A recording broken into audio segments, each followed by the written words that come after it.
हमारी गए शिवम जी, ताकि आपकी बातों में एड ऑन हो जाए। तेजस्वी यादव इस समय 3000 वोटों से पीछे चल रहे हैं। ये बहुत बड़ी खबर है। राघोपुर की वो सीट जो किलेबंदी के तौर पर आरजेडी की देखी गई है, और कैसे वर्चस्व आरजेडी का रहा है। सिर्फ उसी सीट पर नहीं अदिति, राघोपुर पे ही नहीं बल्कि पूरे बिहार पे एक जमाने में, एक समय में वर्चस्व रहा है, और आज तेजस्वी अपनी सीट पर हार रहे हैं। ना जाने आगे क्या होगा अदिति।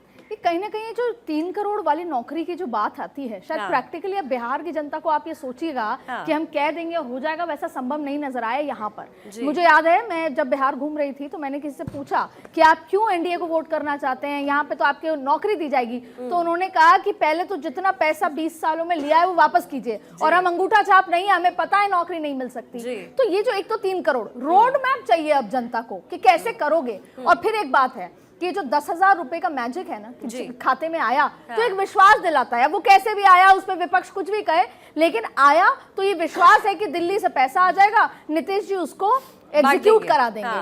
तो ये जो पहली बात। दूसरी बात ये है कि कहीं ना कहीं या तो दोनों के कोऑर्डिनेशन में तो कमी रही, जो उनका वोट बैंक है मुस्लिम यादव, वो भी एकजुट नहीं हो पाया, वो भी स्प्लिट हुआ। तीसरी बात है, जंगल राज की याद शायद अभी तक भी खत्म नहीं हुई, वो लोगों के मानक पटल पर जिंदा थी, ताजा थी। और फिर ये महिलाओं का जो 50% एकजुट होना, जेनजी एकजुट नहीं हो पाया। जेनजी एकजुट होता तो शायद आंकड़े कुछ और कहते। जेनजी अगर जो फर्स्ट टाइम वोटर है वो एकजुट हो भी जाते हैं, तो जो संख्या थी 60 लाख के आसपास की, कई ऐसे वोटर है जो वहां रहते नहीं है। मुझे एक चीज याद आती है, भले ही जैसे पश्चिम बंगाल में इतना जबरदस्त फाइट थी, बीजेपी वर्सेस ममता, मोदी जी वर्सेस ममता, चुनाव भले ही ममता दीदी जीती, पर वो अपनी सीट पर हार गई, तो वो मजा नहीं आ पाया।